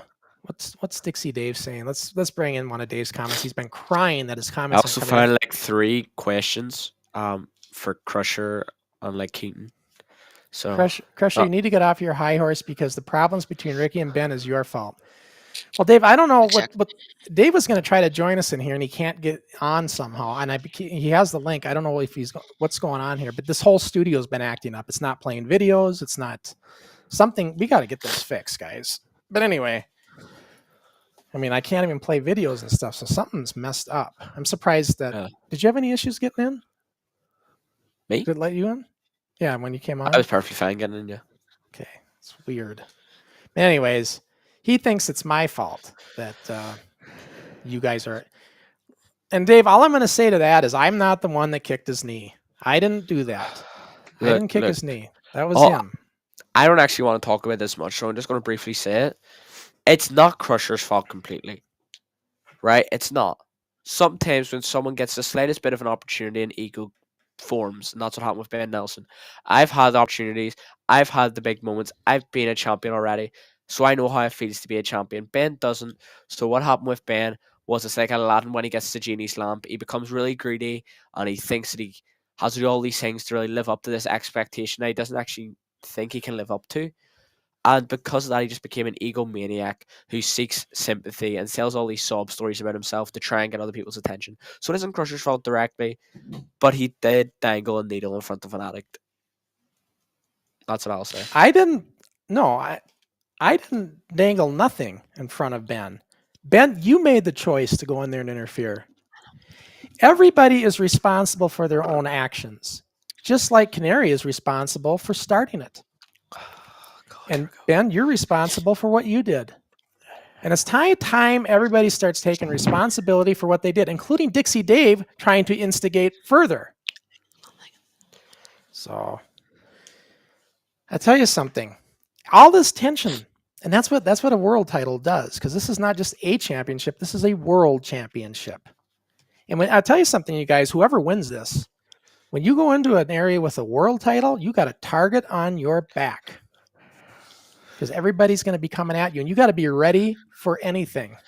You know what? The thing is, Crusher, I'm used to having a target on my back because not only was I a champion already, but see, when you're one of the most talented people in the entire country, people come for you already. People have came for my head from day one. You may as well put a sign on my back and said, guillotine me, because that's all people want to do. People want to chop my head off like it's a French Revolution, right? And that's what happens. You know, what's the saying? Something as heavy as the head who wears the crown or something. That's what happens to me. All right, and I'm used to it. I've had people come for me time and time again. Look at the former champions. Sage Valentine was a former, junior heavyweight champion. Who do you think gave him his first NIPW NXT match? Me. Jordan Nelson, the current champion. Who gave him his first ever championship match? Me. John McCann, the first ever champion. Who faced him for that championship in the main event? Me. And stop right there. Stop right there on McCann. No. I'll let you get back. But you're on McCann. You're on John McCann. When you had the match with John McCann. Here we go, Crusher. Yes, I got it. I am stopping you. Oh, here we go. Because you talk too much otherwise. I'm trying to make a point. Now listen, you will. Okay, fine. I'll let you make your point, but then you're going to shut up and listen 100%. after this point is made. DD Crooks. I'd find apart DD Crooks. The tied longest reign champ ever. Who helped him win the title? Me. I got involved in that match because I was swept up, and that's the only time I've ever cheated. I helped DD Crooks win a title, and guess what? I realized he earned my ways and took the title off him. I'm the gatekeeper, and that's why people win their championships. It's because they get the rub of the canary. It's been a common theme. Now, you were saying about John McCann? That was the last time I seen you fight a fight with not only heart and soul, but you did everything right. And then after you spent time in pure filth, you were a changed canary when you came out of that. And the thing is this: Ben Nelson didn't have the opportunity you did with John McCann. John didn't go after you like you went after him. So I don't know why you seem to think it was appropriate to go after him so rough like you did with the knee. John didn't go after you like that, and you ended up having a very good, clean match, and you kept fighting through it. And that's the thing that people are missing. That's why you're getting booed.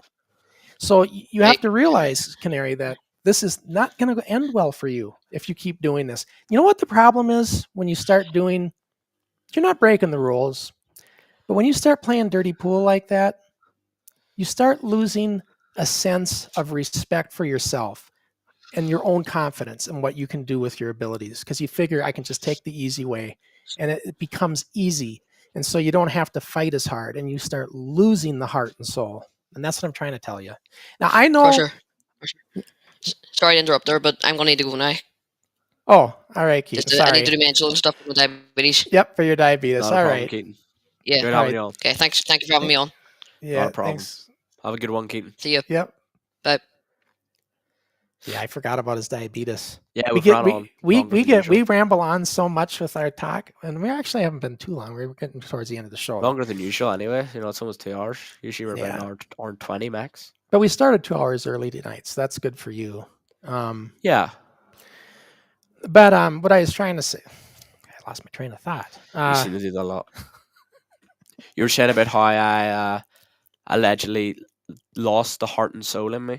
No, I'm serious about heart and soul, because here, the problem with, and this is for both of you. The problem when you get rage and anger to consume you, you don't notice it, but everybody else does. That's why I say you're hearing the boos, because they're seeing it. That's why they're booing. But you don't see it because you think it's my heart and soul. It's in disguise, though. Rage and anger consume heart and soul. And so when I was trying to say what I seen on the footage that was graciously provided to me, is that you let Ben get the best of you, because you let him get you mad and you lost focus on the match and the belt that mattered. That's what matters. Next time you're in that situation, you got to get rid of that, and you got to go back in there and fight, and then you deal with what happened to you. Then you go deal with Ben, but not in the heat of the moment. That's what I'm trying to tell you. That's the point I was trying to make. Now, Canary, you and I, we have our differences. I'm not expecting you to take everything I say and say, okay, you're right. But you have to realize that, yes, everybody is after you. You're the little kid. You're the one that they think isn't going to matter. I had that too. You forget, I wasn't a big guy. I call myself Big Crush. But I wasn't Big Crush. I wasn't much bigger than you. So I know exactly what you're talking about and how people stare at you. And I was during a time when you weren't a small guy in this business. At least now you can be. So I know. You think I don't, but I do. So I know I hear you. But all I'm going to say is, let's see what happens the 17th. What is your prediction? Well,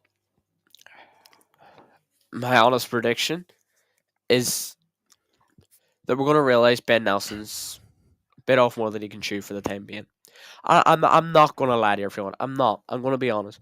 Ben Nelson, in about a year, could be less, could be not just going for a championship, but could be on a whole nother level. He could overtake me, no problem, right? Look at his brother, right? Yeah, look at his brother Jordan. Look, Jordan's a champion, and Ben and Jordan are very, very similar. He's right behind him. Yeah. So if you're at least potentially. Yeah, if you're honestly asking me what I think, I do not think Ben is ready. And I've said that from day one. If I thought he was ready, I would say I think he's ready. I don't. I don't think he's ready for a championship. And I don't think he's ready for me yet. He hasn't had this sort of challenge yet. So I do believe that this Saturday, May 17th, I'm going to come out the bigger man, and we're going to have to talk about whatever plan you have in mind. But for the time being, I do not think that Ben Nelson will win this Saturday. I don't think he has what it takes. And that's just me being honest. And I am a very, very frustrated person right now, and I'm trying to keep myself calm as much as possible. I know I lash out at the start, so I'm trying to, remain after thinking. I realize I need to calm down because we're on a professional setting. But I will say that I am frustrated, and I will be, I'll not be coming in to wrestle. It's a big match. It's a big match on Saturday, of course, and I'm not coming in to wrestle. I'm honestly, I'm coming in with anger, and I feel like I'm going to take it out on Ben Nelson. We'll see what happens. You know my opinion on this, but let's just see what happens. We'll see we'll go from there. I know Keaton will be there, and he'll provide me some early footage, and then we'll talk about it on the next show. Yeah. And speaking of which, let's just go over what's coming up here. And then Ricky and I got to take care of some stuff when we go off air. So let me show you what is coming up, guys. What is coming up first? Isn't it? It's Keaton show. So this is what we got coming up this Sunday. Now, hopefully, Keaton, I'll be with you. The only thing is, if I got a job, because I'm going to be gone a week over with you guys, I have to do every job I get right now. That's real life. So this is what we got coming up on Keaton show. Do you know this guy, Ricky? Harlan Wolf. Yeah, I know. Nice guy. I don't know what they meant by Mr. Muscles, because that confused everybody. But Harlan Wolf, he's going to be our guest with Keaton. That should be a great show on Sunday. And then the next Rewind show with me and Dixie Dave, and hopefully he can get in, and hopefully everything works. I'm concerned. I don't know what the hell's going on with our playbacks. But we'll be watching the second half of the first Armory card we did. And by the way, I forgot to mention this, Ricky. This May 9th, 1986 is the exact anniversary of this show. 39 years ago. Actually, it was on a Friday even. So that's kind of cool. Yeah. Friday, May 9th, 86 was the date as well. And so 39 years ago. And this is the second half. This is the strap match with Steve and I and his.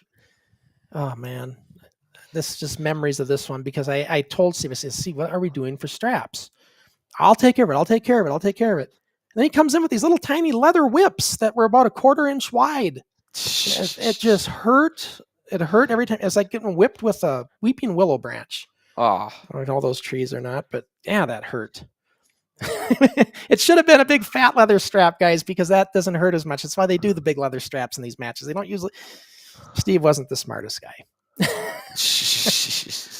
But yeah, so was fun. I mean, I didn't care at that point in time. I'd do anything, but all right. And then our next show, Ricky, this is going to be a little different for us.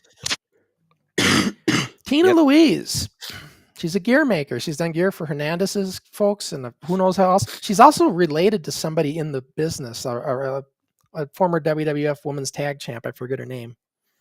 And I think it's her aunt. So be kind of cool. Well, some good conversation. And you heard her, well, you've seen her comments. She's like, she's preparing herself for the criticism. I said, don't worry, because if Ricky gets out of line, I'll beat him up when I get over there. Right? No, Tina Louise's gear, saffron gear, it looks amazing, and I actually, I might have a look at it myself because new gear could be needed for when I become champion. So, I might start talking to Saffron. So what I thought I'd do with her is she's keeps sending me all. She's constantly sending me. So I'm getting all these pictures, and I'm going to make a big slideshow so we can kind of go through it as a slideshow and just keep talking. Love it. Yeah. So that should be kind of good. It'll be just a little different. Of course, we'll talk about what happened May 17th. Obviously, this will have happened, so we'll see where we're at there. Yep. And should be a good show. So I'm looking forward to it. So, guys, we went really long today. We did. I hope Keaton, I hope you understand. This is before the title match, so you kind of got stuck in the middle here. A lot of tension going on right now with everybody. So yeah, everybody's emotions and mine included are on a very high level. So. Oh yeah. But the one thing with Ricky and I, we can agree to disagree, and and believe me, we do. But we also can be professional about it, and that's what we have. So that's what you get with Forward. So yep, we'll be back next show, and then with Tina Louise. I'm looking forward to this. And then that'll be great. After this one, Ricky, it's going to be a special NWF Forward because we won't have a rewind after this. It'll be a special NWF Forward. Live in person, with the Canary Kid and Ben Nelson. Hopefully, we'll, and then we're gonna talk. Probably gonna be the first time you're gonna be side by side in that situation. So I don't know how that's gonna go. So we'll see. Yep. So that'll be a good show, and that's gonna be live from the dojo when we do that show, and it's gonna be a special time, 7 p.m. Ireland time. So. Should Perfect. Be fun. Friday before the big show, big match. The eve of the championship match. Now, who knows what we're going to be talking about? I said Ben, but, it might be Ben just to say that he's not going to be fighting. It just depends what happens in this match. So we'll see. Right? So we're going to sign off because we got some technical stuff to deal with here when we get out of here. So we hope you enjoyed the show. And perfect. Me and Dave, hopefully Dave can get into Rewind. I'm concerned here, so I'm going to find out what's going on. I think it's the EV Mux platform. Something's messed up with it, so they'd have a look. Because Dixie Dave, the plan was he was going to surprise us, and he's going to come in. Would have been Dave too. That would have been awesome. God. And I'm sending them the links and stuff, but we got in such a heated discussion that I even lost track of Dave, and then I realized he couldn't get in. We get into our characters, guys. All right. We get passionate. Yeah. So we're going to sign off. We'll see you guys on the next show.